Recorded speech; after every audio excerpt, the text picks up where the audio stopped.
So by now you've probably seen a lot of videos about the Fire TV Cube. Some people like it a lot of people are bashing it, but I think it's important to take a good look of what this device should be about and what its capabilities are. So in today's video I'm going to do a quick unboxing of the Fire TV Cube. Of course I'm going to take a look around the device, see what ports it has, see its capabilities, do a couple tests and just see how it performs overall.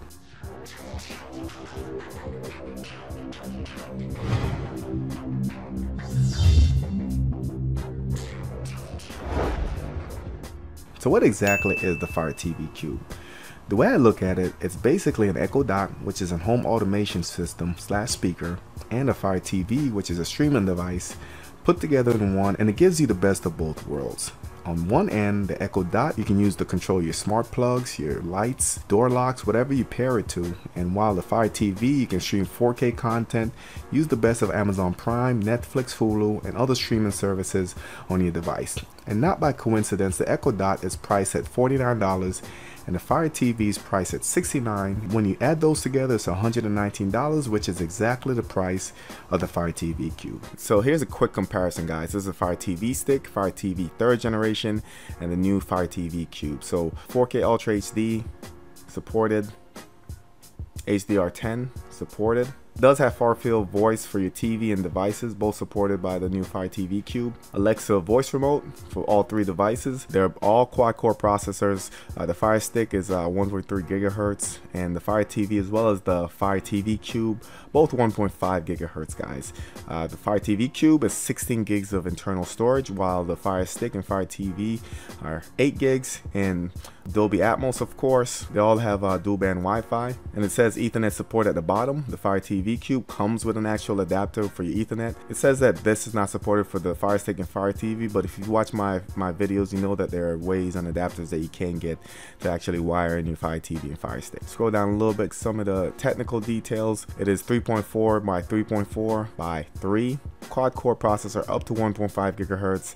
It's the ARM 4X-CA53. The GPU is a Mali 450 MP3, 16 gigs of internal storage, and 2 gigs of RAM. So let's go ahead and jump into the unboxing. Pretty nice packaging as always from Amazon, as they do on most of their premium devices, and it does have some information on the back as well as on front. So on the back, now hands-free TV, just ask Alexa. True to life picture quality, tens of thousands of channels and apps. So what's included? Fire TV, Alexa voice remote, AAA batteries, power adapter, IR extender, and Ethernet cable. So let's go ahead and open the package.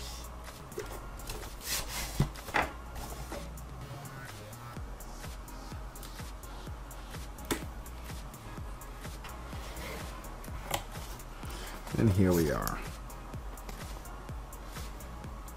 Alright, so let's go ahead and pull out the cube first. What we have here is the Ethernet adapter, so it goes from micro USB to Ethernet. That way you can have a wide network connection, very important. We also have an IR blaster, and this is used to control your devices, so you can kind of run it around to the front of your device. That way you can control your TV, stereo system, even if your Fire TV Cube is not close to that device. We do have the charging brick, and this is not a micro USB. This is just a regular DC plug. And last but not least, we do have the Fire TV Cube. So let me go ahead and take it out of the plastic.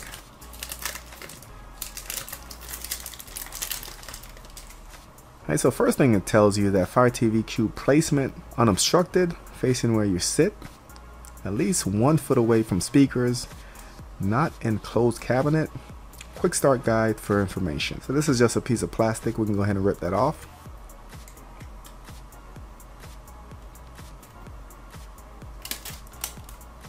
And that peels all the way around, guys. And there we go. So nice and glossy. Very good finish, guys. And it'll look like it'll go good with any device that you have around the house. So on the back, we do have a couple ports. We do have our micro USB, and this is where you actually plug in your Ethernet adapter.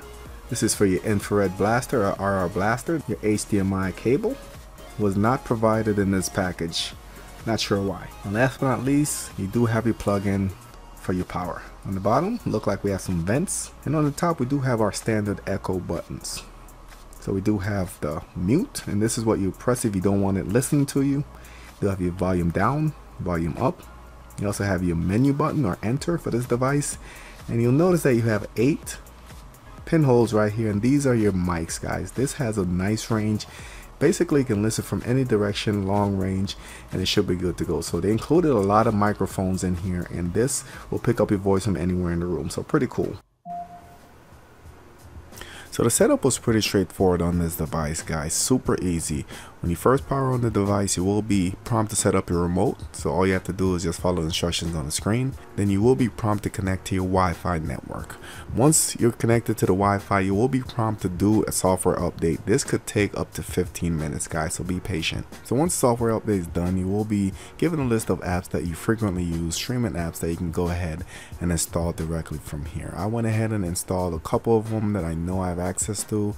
ABC, also installed the ESPN app. Also installed Firefox, which is pretty good to have on this device. Just a couple more that I know that I'm gonna need. So we'll then ask you if you're using a soundbar, if you're using a TV, if you're using the AV receiver, just go ahead and click which one applies to you. I'm just using my TV for now.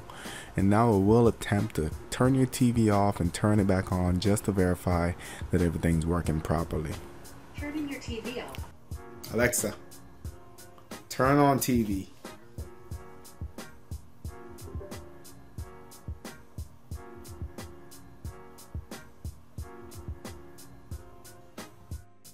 Alexa, watch ESPN. Tuning to ESPN on ESPN. This is college baseball.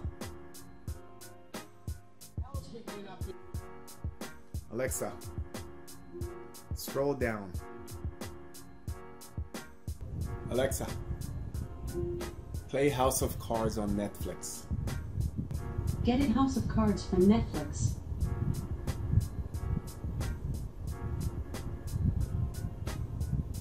Alexa,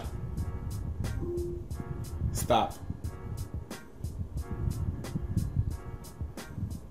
Alexa, go home. So that's just an example of some of the things that this device can do, guys. It can control all your home automation devices. It can also stream content via Netflix, via Hulu, via ESPN, Showtime, whatever application that you have installed. And you can also sideload your favorite APKs, your Mobdro, Terrarium TV, your FreeFlix, as well as Kodi on this device, and install the build, and you can get all your content through that. So I do plan on doing a follow-up video showing you guys how to install those third-party applications. But as far as the TV Cube in itself, I want you guys to look at it not just as a streaming device, also taking into consideration that it is a home automation device that you can go ahead and control your smart devices throughout your house. So if you're looking just for streaming, NVIDIA Shield is the way to go. If you're looking for something that can do a little bit of both, Amazon Fire TV Cube is a great option. So stay tuned for my follow-up video. Make sure you subscribe to the channel. If you guys are interested in the Cube, of course, I'll leave a link in the description where you can pick it up. And also I'll put a link to NVIDIA Shield if you guys are interested. So that's it for this video. Please drop your comments in the comment section below. Remember to like, share, and subscribe. And I'll catch you on the next one.